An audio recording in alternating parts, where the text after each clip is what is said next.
That's great. So So what I might do as well is just turn off my own camera just so the focus is on like between both of you, and test whenever you're ready with the presentation. And boys, questions at all, feel free to ask away. Perfect. Perfect. So Okay. Yes. Oh, that's. Oh, yeah. So we had to turn off the camera. Why do we have that? Okay. Because they don't want to put young children on the internet. Oh. Okay. Can you see this? Wow. Okay. What are they, guys? I think they look like whales. Yeah. Yes. So these are humpback whales.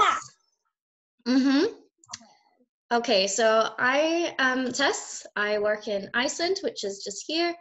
You can see. In Iceland. UK is below here. That's where orcas live. Yeah, there are orcas here. They are mainly in this area here, and we do see them in the north up here sometimes as well. So a bit about myself. I'm a marine biologist. I'm a research coordinator and senior naturalist here in O.R.C, which is in the north of Iceland, just here. And I work for whale watching O.R.C. And I've been working on marine megafauna projects for the last 5 years. And marine megafauna just means large animals in the ocean. So things like whales, dolphins, sharks, and so on.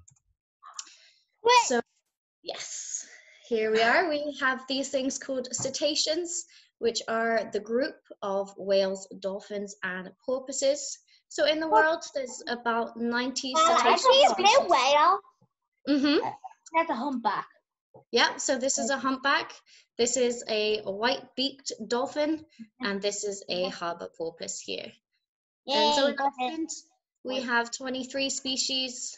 5 baleen whales and 7 toothed whales are commonly seen. We have a marine encyclopedia. Okay, so then you know. Perfect. Okay, so a mammal is something that's categorized as an animal that breathes air, has hair, and gives birth to live young. So you may think that whales and dolphins don't have hair, but you know, they actually do. So these things on the top of the head. So this is a head of a whale.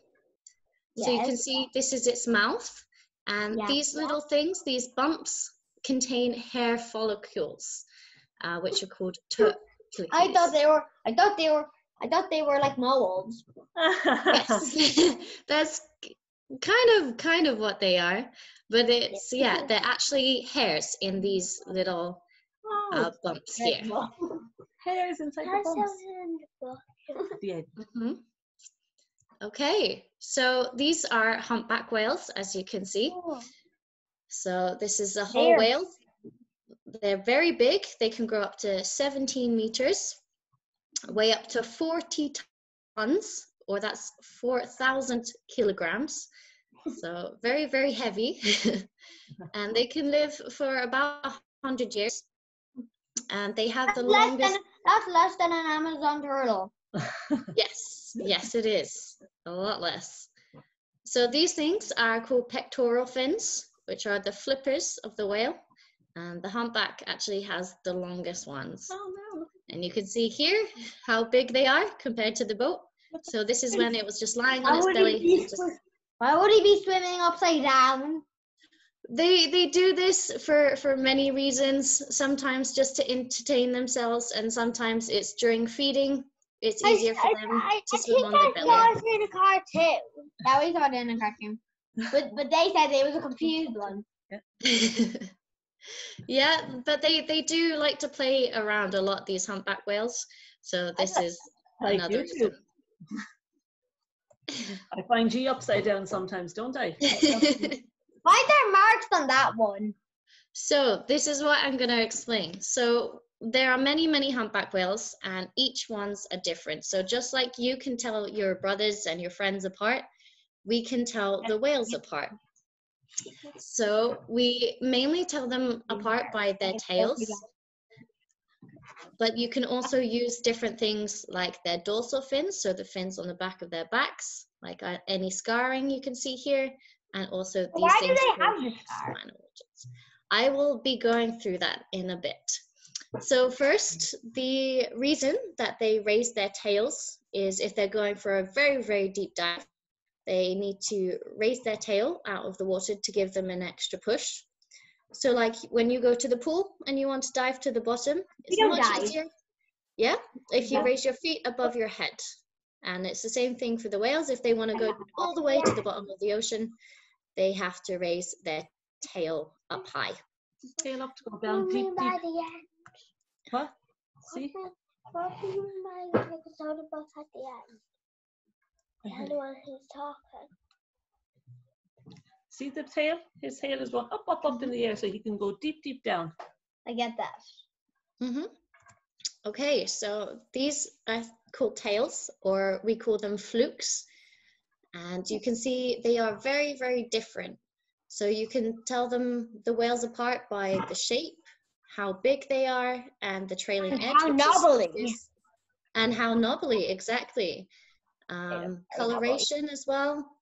And each whale has a different tail. So it's like a fingerprint. Instead of having fingerprints, the whales have their lovely tails.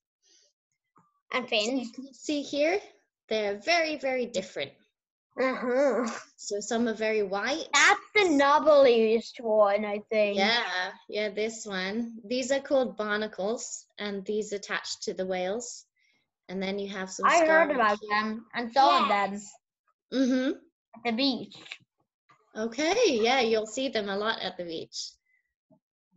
And, okay, so pigmentation is basically just color. So they will go from very white, you can see here, to very, very dark, like here. But why do they have yellow on them? So the yellow are the diatoms. So when they're swimming, they these tiny little things called microscopic algae attach to the tails, and these give a yellow color. So these are sometimes there, sometimes not. Sometimes,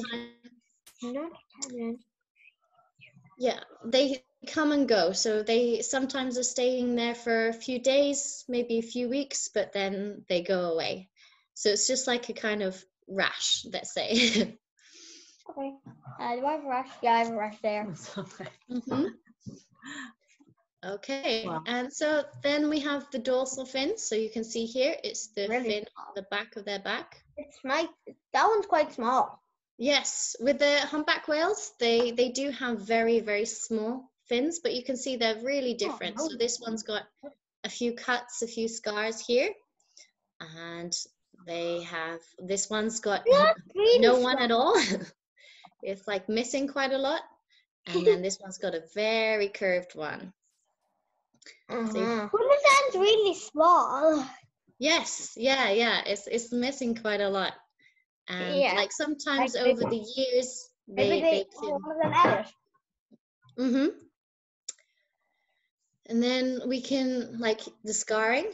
So like all of this and this is all scars. And you can see it can be caused by natural things like the barnacles, the things on the end of the tails, by sharks and orca if they bite them. It can also be caused by humans sometimes with fishing gear, ship strikes, boats, and even pollution. And these things, they may heal, or they may stay with the animal for a long time. They can be covering just a tiny bit of the body, like here, or they can cover a large area. Wow. So if you see on the next one, this might be a bit scary, of course, but you can see here we have an individual we called Nettie, because it's got a lot of fishing gear or nets attached to it. So you can see it was very, very big wound here. So we were able to undertake a rescue mission and cut all these ropes off this whale. And we respotted it 6 weeks later, and you can see how much healed the tail is, like how much better it's doing. It's really cool, huh? Then this whale is caused by flesh-eating bacteria, which is naturally in the environment, but these can be accelerated by things like pollution. So this whale was scarred like this for many, many weeks, but in the nice clear water of the fjord we have up here, it did begin to heal, as you can see here. Okay, then we have some other scars here. You can probably see this one is caused by a boat. You can see the propeller marks in its back here, and these are really quite bad. So when the animal first came to this area, it was very poorly, but it did get better throughout the year. And we've seen this animal almost every year, so she's doing rather well. Then you can see like whales can lose bits of their tails, and here they can have rather large cuts. So all of these things can be used to identify the whales. But how do only certain whales get them? That's a belief. It depends. I know that So like this one here, it could have been caused by a boat. Like some of them we know how it got it. Like this one here, we know she was hit by a boat. It happened in the West Fjords, which is in the west part of Iceland, and a boat hit her really, really hard, and the propellers from the boat dug into the whale's back. Some of them, like this one here, these are orca marks. So when an orca attacks a whale, it will sometimes bite its tail, and these are the rake marks from the teeth. This wound was obviously caused by the fishing gear. So sometimes sometimes we know what happens to the whales, sometimes we're not so sure. Like this one, we're not so sure what happened here. We just monitor how they change over time. And like with their scars and the scars and the tails and the dorsal fins, they can change over time. The tails only stay that color, and like up until they're an adult. After they're an adult, they will remain the same throughout the rest of their lives, but before then the colors do change a bit. But the dorsal ridges, they will always be the same throughout their life, so we can always use this to identify them. So why do we do this research? Mainly it's to learn about these whales. We want to know as much as possible about their behavior, about how they fit into the ecosystem. Without any whales, there's going to be no fish, because they are very vital to the circle of life in the ocean. It also to work out site fidelity. So site fidelity is how many times the whales are returning to a particular area each year. So the whales, they will move from Iceland, Norway, these kind of places, and they will swim all the way down to the Caribbean at the end of the summer, and they will spend the winter in the Caribbean, and this is where they'll mate and give birth to their calves, and then they will swim another 5,000 kilometers all the way back up to Iceland, where they can continue feeding. Wow, so they do travel a lot, and we have research institutions in various places over the world, and in the Caribbean we've had positive matches. So we've seen whales here in Iceland that have also been seen in places like Puerto Rico, Guadeloupe, the Azores, like many places, and they're the same whales, they're just traveling a lot of distance. Yeah. And then lastly, just to see if the animals change over the years. Like, so some may have new scars, some may have changed the colors of the patterns of their tails, and also they can change behaviorally over the years. Some whales are quite shy at the beginning, but then they get used to being around people. They are not scared of the boat. Some whales are quite curious, so they do come up and check you out, and just to monitor these changes over the years. Wow. So, any questions? Wow. Do you have questions?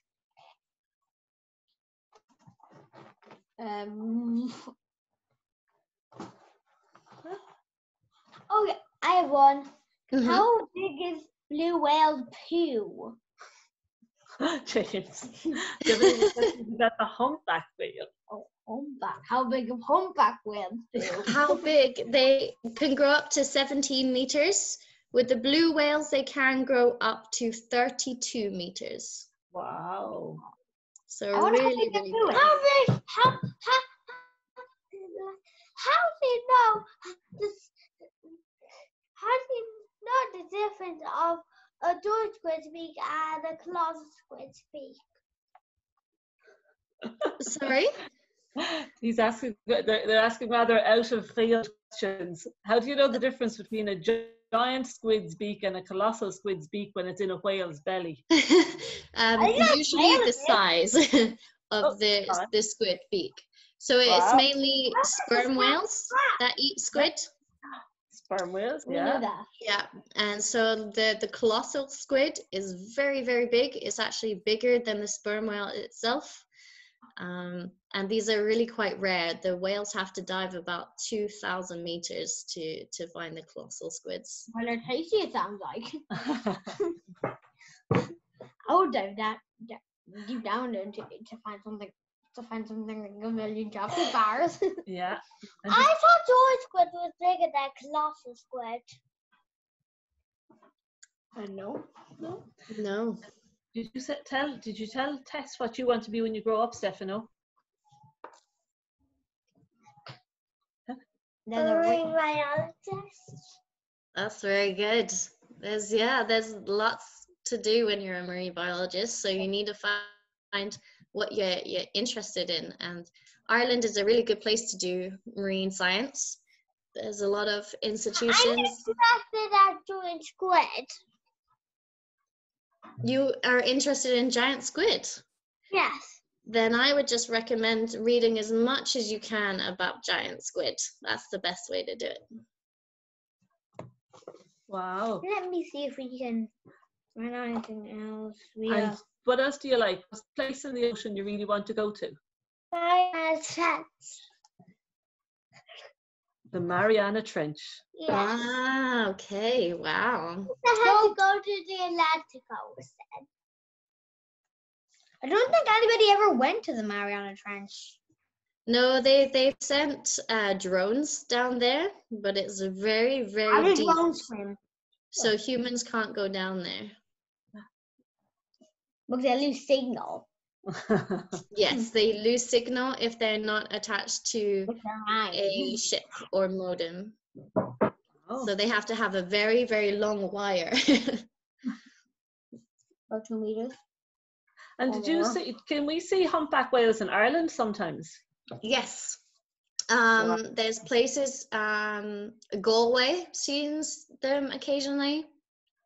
There's on the west coast, you can sometimes see them.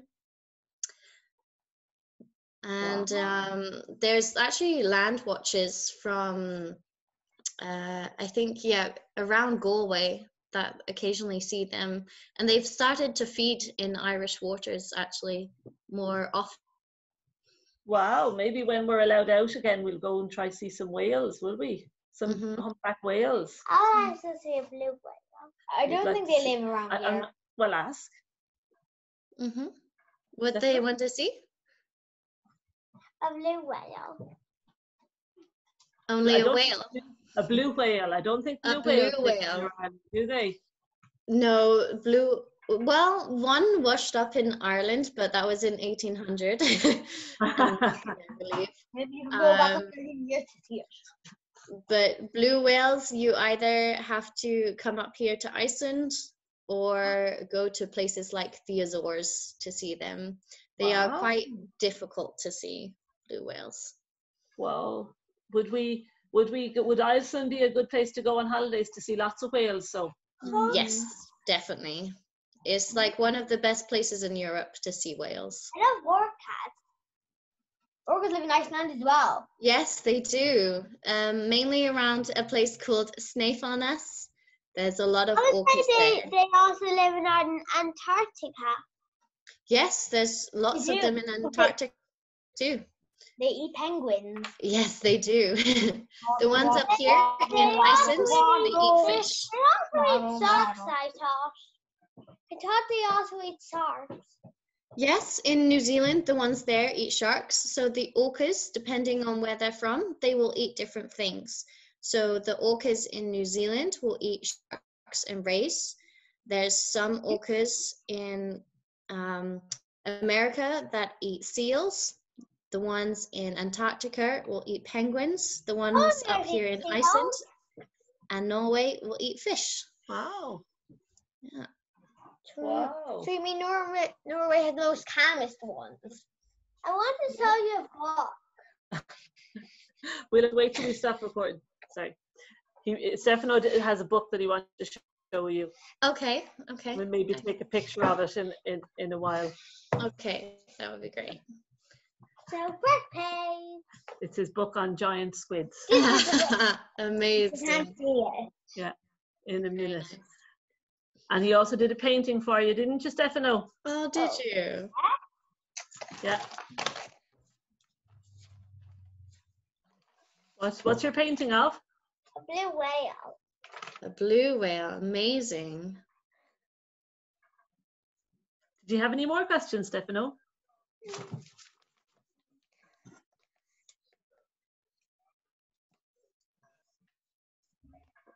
No? You, James? How sharp are a great white shark's teeth? That's allowed now. How sharp are great white sharks' teeth? Yes. Very, very sharp. They have about 5 rows of teeth in their mouth. And like when one falls out, the next one will move into place. So they always have spare teeth, the sharks. And they're very, very sharp. They're like knives, so they can cut through anything.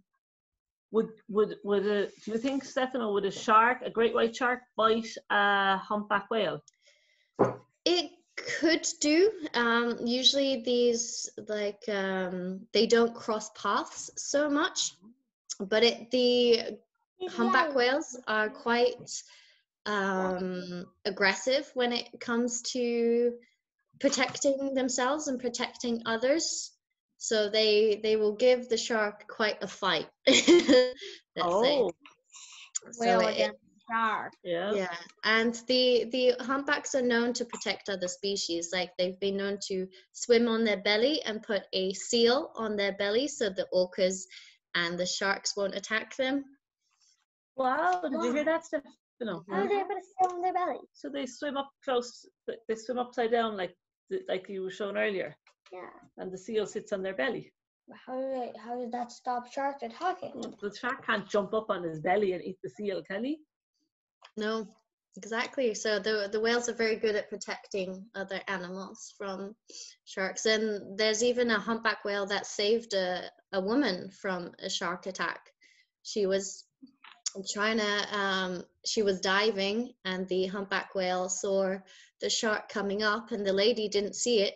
So the humpback went up to the lady and was holding her with its flipper and taking her back to the boat. And she was a bit scared. She didn't know what the whale was doing. But then when she got back to the boat, she turned around and saw there was a shark behind her. So the whale saved her life. Wow. That is both amazing and really cool. Yeah. I would like to see a great white shark biting your head off, probably. I don't think you can see it. Yeah, sharks don't usually attack humans. They only usually attack humans if they think they are seals, because that's what they eat. Humans they don't taste nice. Yeah, so they. So that you don't taste very nice to a whale. No, or a shark. Harry, you're right. I don't think I do. Do you have any more questions? How small is sardine? How small is what? A sardine. A sardine. It is about the length of your finger. This size. Wow. That's It's quite very small. small. What is finger? Well, there's not much difference overall.